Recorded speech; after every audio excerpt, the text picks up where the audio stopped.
दोस्तों 21 अक्टूबर के दिन इंडिया ने 100 crore Covid vaccine successfully deliver की है।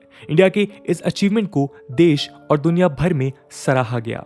इस उपलब्धि के अवसर पर पीएम नरेंद्र मोदी द्वारा 22 अक्टूबर को देश को संबोधित भी किया गया, जिसमें उन्होंने कोविड वैक्सीन की सक्सेसफुल डिलीवरी की सराहना की। वैक्सीनेशन प्रोग्राम के नेचर पे एम्फसाइज करते हुए हमारे प्राइम मिनिस्टर ने इसे साइंस बॉन्ड, साइंस ड्रिवन और साइंस बेस्ड बताया।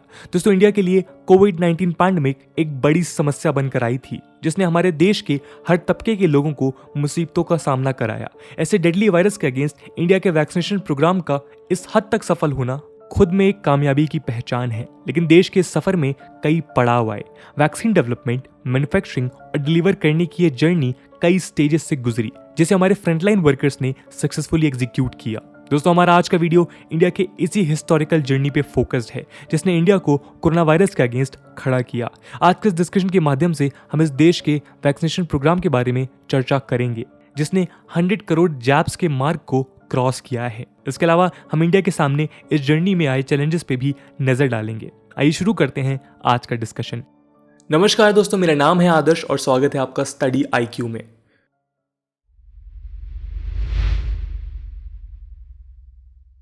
दोस्तों, इंडिया ने 100 करोड़ वैक्सीनेशन के इस लैंडमार्क को पार करते हुए आज चाइना के बाद वर्ल्ड की सेकंड कंट्री बनकर उभरा है, जिसने ये अचीवमेंट हासिल की है। लेकिन इस अचीवमेंट में भी हम चाइना से बेटर स्टेज पे हैं। चाइना से कंपेयर्ड इंडिया के वैक्सीनेशन प्रोग्राम का बेटर होना दोनों देशों द्वारा शेयर डेटा से डिसाइड किया जा रहा है।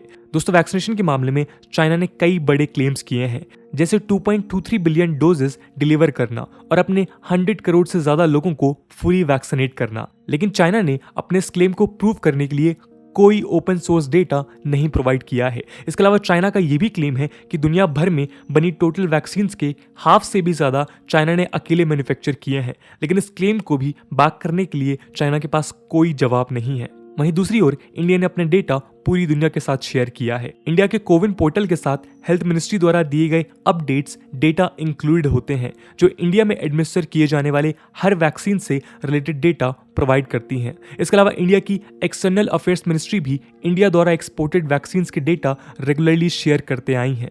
दोस्तों, इंडिया के वैक्सीनेशन प्रोग्राम का सफर इस साल 3 जनवरी से स्टार्ट हुआ, जब इंडिया ने कोविशील्ड और कोवैक्सीन के इमरजेंसी यूज को अप्रूवल दे दिया। इन दोनों वैक्सीन में कोविशील्ड एक 2 शॉट कोविड वैक्सीन है, जिसे एस्ट्राजेनिका ऑक्सफोर्ड यूनिवर्सिटी ने डेवलप किया है। इंडिया में इसके production Pune based serum institute of India ने किया है। वहीं कोवैक्सीन एक कंप्लीटली इंडिजिनस 2 शॉट वैक्सीन है, जिसे हैदराबाद बेस्ड भारत बायोटेक ने डेवलप किया है। यदि कोविशील्ड की एफिकेसी रेट की बात की जाए तो ये 70% है, लेकिन 8 to 12 वीक्स के गैप पे लिए दोनों डोजेस की नेट एफिकेसी 91% तक हो जाती है। कोवैक्सीन की एफिकेसी रेट 77.8% है। दोस्तों, इमरजेंसी यूज के ऑथराइजेशन के बाद गवर्नमेंट ने अपनी वैक्सीनेशन ड्राइव 16 जनवरी से स्टार्ट की। गवर्नमेंट ने सबसे पहले हेल्थ केयर वर्कर्स को टारगेट करते हुए उन्हें वैक्सीन प्रोवाइड की, जिससे इस पैंडेमिक में पेशेंट्स की ट्रीटमेंट कर रहे लोग कोरोना वायरस से बच सकें। हेल्थ केयर वर्कर्स को सक्सेसफुली जैब्स डिलीवर करने के बाद गवर्नमेंट ने दूसरे फ्रंटलाइन वर्कर्स को फरवरी में टारगेट किया। अप्रैल 12 के दिन कोविड-19 के बढ़ते हुए केसेस और डेथ्स को देखते हुए इंडिया ने रशिया द्वारा डेवलप की गई स्पुतनिक वी वैक्सीन को अप्रूव कर दिया। स्पुतनिक वी भी इंडिया में अप्रूव्ड दूसरी वैक्सीन की तरह 2 शॉट वैक्सीन है, जिसका एफिकेसी रेट 91% है। रशियन क्लेम के अनुसार बेलारूस वैक्सीनेशन प्रोग्राम में इसकी एफिकेसी रेट 97.2% तक गई थी। इंडिया में रिक्वायर्ड नंबर ऑफ वैक्सीन को देखते हुए इस बात का फैसला किया गया कि बाहर से एक limited quantity of vaccine import की जाएंगी और मास प्रोडक्शन इंडिया में ही किया जाएगा। लेकिन 10.5 लाख स्पुतनिक वी वैक्सीन के बाद भी कुछ स्पेशल अचीव नहीं किया गया, बल्कि रशिया में कोविड केसेस के बढ़ते नंबर्स ने ग्लोबली सप्लाई पे इफेक्ट डाला। इस समय तक इंडिया में वैक्सीन की मैन्युफैक्चरिंग स्टार्ट हो चुकी थी। मई 1 से इंडिया ने सेकेंड वेव के इम्पैक्ट को रिड्यूस करने के लिए सारे अडल्ट्स को वैक्सीनेशन ड्राइव के अंडर कवर करने का डिसीजन लिया। दोस्तों, इंडिया में सेकेंड वेव का इम्पैक्ट इतना सीवियर था कि वर्ल्ड लेवल पे यूएस के बाद इंडिया इससे वर्स्ट अफेक्टेड कंट्री बना। ये वही समय है जब इंडिया ने वैक्सीन के एक्यूट शॉर्टेजेस फेस किए। अप्रैल और मई के मंथ इंडिया के लिए सबसे टफेस्ट थे, बिकॉज केवल इन्हीं 2 महीनों में इंडिया ने कोविड से हुए डेथ्स में आधी से ज्यादा संख्या देखी। गवर्नमेंट द्वारा वैक्सीन मैन्युफैक्चरिंग और वैक्सीनेशन प्रोसेस को रैंप अप किए जाने के बाद जून से हालत सुधरने लगी, जिसमें वैक्सीन की अवेलेबिलिटी बढ़ी। जून 12 के दिन इंडिया ने 25 करोड़ डोजेस सक्सेसफुली एडमिनिस्टर कर लिए थे। वैक्सीनेशन ड्राइव के स्टार्ट होने के बाद 148 दिनों में इंडिया ने ये टारगेट अचीव किया था। जुलाई 30 तक इंडिया ने अपने 10 करोड़ इंडिविजुअल्स को फुली वैक्सीनेट कर लिया था। दोस्तों, फुली वैक्सीनेट होने से कोई इंडिविजुअल कोरोना वायरस से बेटर प्रोटेक्ट हो पाता है। इस टारगेट को अचीव करने में इंडिया को 196 डेज लगे। अगस्त 6 तक इंडिया ने और 25 करोड़ वैक्सीन एडमिनिस्टर कर ली थी और इस समय ये टारगेट केवल 56 डेज में अचीव किया गया। इस आंकड़े ने इंडिया के हेल्थ केयर सेक्टर के डेडिकेटेड एफर्ट्स को शो किया, जिन्होंने मैन्युफैक्चरिंग से लेकर जैब्स एडमिनिस्टर करने की प्रोसेस को स्पीड अप कर ये टारगेट अचीव किया। दोस्तों, इसी समय इंडिया ने वर्ल्ड की first DNA based Covid vaccine को अप्रूव किया, जिसे जाइडस कैडिला नाम की इंडियन फार्मास्यूटिकल कंपनी ने बनाया था। 3 डोजेस वाली इस वैक्सीन को 12 ईयर से ऊपर के किसी भी इंडिविजुअल को दिया जा सकता है।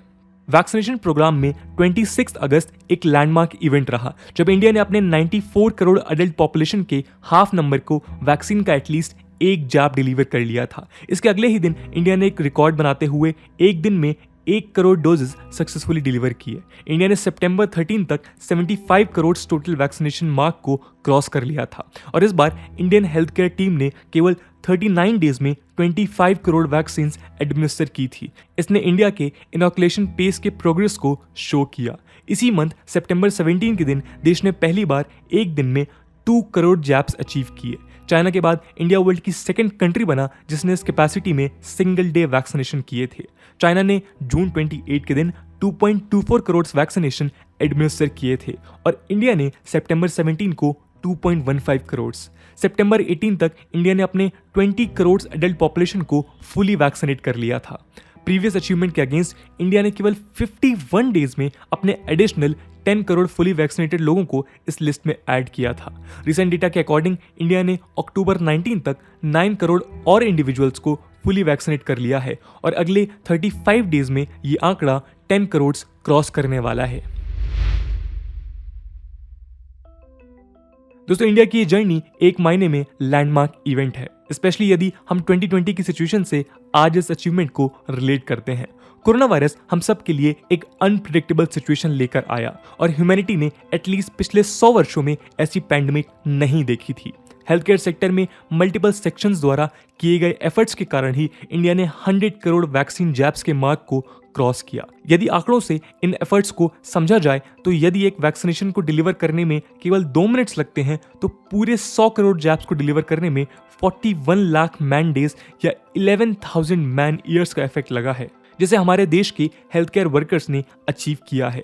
आज वर्ल्ड में केवल कुछ चुनिंदा कंट्रीज हैं जिन्होंने अपनी खुद की वैक्सीन डेवलप की हैं या मैन्युफैक्चर कर रही हैं। 180 से ज्यादा कंट्रीज आज भी दूसरे देशों द्वारा बनाई गई वैक्सीन पे डिपेंड कर रही हैं और कई आज भी वैक्सीन सप्लाई के वेट में हैं। दोस्तों, इस कंडीशन में यदि इंडिया द्वारा वैक्सीन डोमेस्टिकली मैन्युफैक्चर ना की जा रही होती तो इसके इम्पैक्ट का शायद अंदाजा लगाना भी मुमकिन नहीं था। इंडिया के लार्ज पॉपुलेशन को देखते हुए शायद इंडिया को यह आंकड़ा क्रॉस करने में कई साल लग जाते। इंडिया द्वारा सक्सेस को हासिल करने में हेल्थ केयर वर्कर्स के अलावा इंडियन साइंटिस्ट और एंटरप्रेन्योर्स का अहम योगदान है।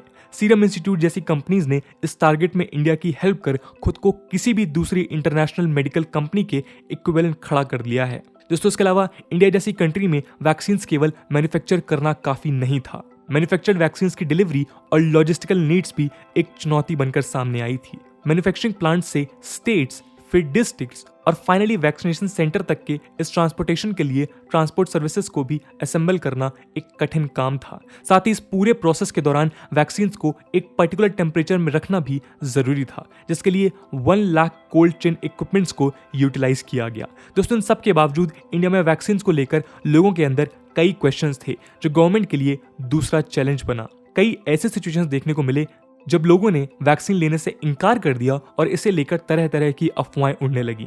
इन अफवाहों के बीच सिटीजन्स को वैक्सीनेशन के लिए मोटिवेट करना एक कठिन काम था, जिसे सक्सेसफुली एग्जीक्यूट किया गया। दोस्तों, 100 करोड़ वैक्सीन डोजेस को क्रॉस करना इंडिया के लिए एक हिस्टोरिकल इवेंट रहा, लेकिन अभी हमें इस जर्नी में कई मोड़ पार करने हैं। हमारी एक सिग्निफिकेंट पॉपुलेशन आज भी फुली वैक्सीनेटेड नहीं है। पूरे इंडिया को फुली वैक्सीनेट करना एक जायंट टास्क है, स्पेशली उन रीजन्स में जहां नेचुरल और सोशल रीच की कमी है। कई गवर्नमेंट और नॉन गवर्नमेंट एजेंसीज आज इस डोमेन में काम कर रही हैं। इसके अलावा इंडिया के डिप्लोमेटिक स्टैंड को देखते हुए आने वाले समय में इंडिया पहले के मुताबिक ज्यादा वैक्सीन एक्सपोर्ट कर सकता है, जो हमारे डिप्लोमेटिक लेवरेज के साथ डोमेस्टिक प्रोडक्शन के लिए बूस्ट साबित होगा। इससे पहले भी इंडिया ने वैक्सीन एक्सपोर्ट कर कई ऐसे देशों की मदद की है जिन्हें किसी दूसरी कंट्री से हेल्प नहीं मिली थी।